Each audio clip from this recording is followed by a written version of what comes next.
So symbols are ultimately fairly arbitrary in how they're chosen. Usually they evolve over time.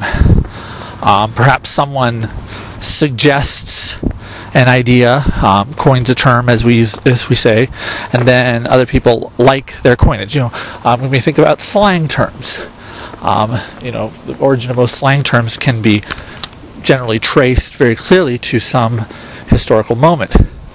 A particularly amusing anecdote of mine is that you may have heard the slang expression Nimrod, which we often associate with a foolish person. Well, when I was a kid and I was reading the Bible, it struck me that there's a figure in Genesis named Nimrod who was supposed to have been the world's first conqueror, and he was a great hunter. And it struck me, why did the name Nimrod come to mean a foolish person? Well, I was having this conversation with my wife when she was teaching ancient history for a public school, and the other history teacher made a comment about little Nimrods, and she had never heard that expression before, and she asked me about it, and I expressed my puzzlement about that. So she went back the next day and was telling the other teacher about the Nimrod in the Bible, and they were looking up the etymology of the term. Well, it turns out that back in the 1940s, there was a Bugs Bunny cartoon in which Bugs Bunny referred to Elmer Fudd as a little Nimrod. Well, Elmer Fudd, as you know, is a hunter. So he meant the little hunter, but the audience, not knowing the biblical allusion, took it to mean a silly, stupid person and started using it in their everyday speech. So that's one example of how symbols come to have their meaning. Another example might be, we can see many in the history of the internet. The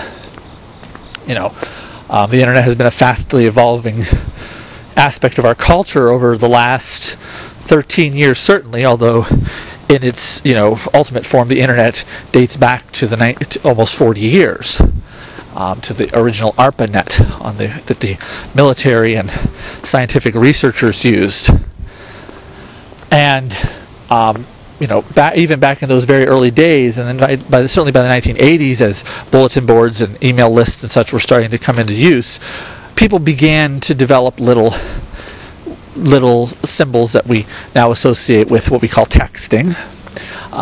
And some of these things, became more popular than others.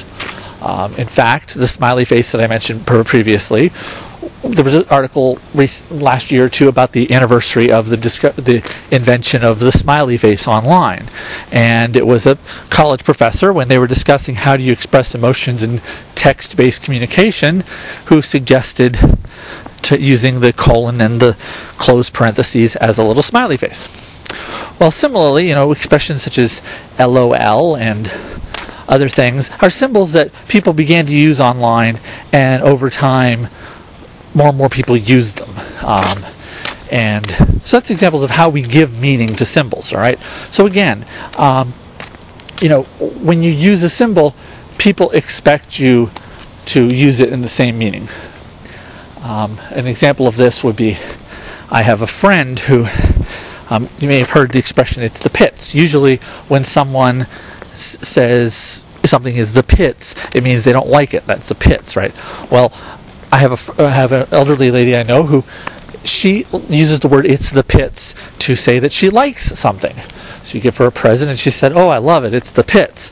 And you kind of, you kind of scratch your head for a second, because you're like, wait, did she just say she liked it, that it's the pits? I don't know, So that's, we have to know the meanings of words, whether we're talking about slang words or official dictionary words.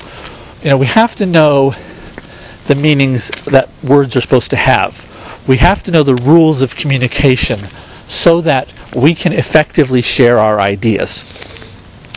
Many people would agree that most of the problems in society come in one way from a lack of communication.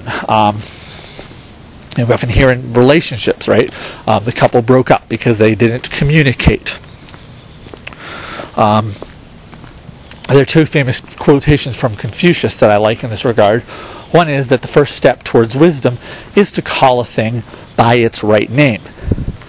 The other one is that if you were, the first step to reforming society is to reform the language. And so again, here you're coming into this class to learn how to communicate effectively, how to write effectively, so that, as I say, if someone misunderstands you, it's their fault.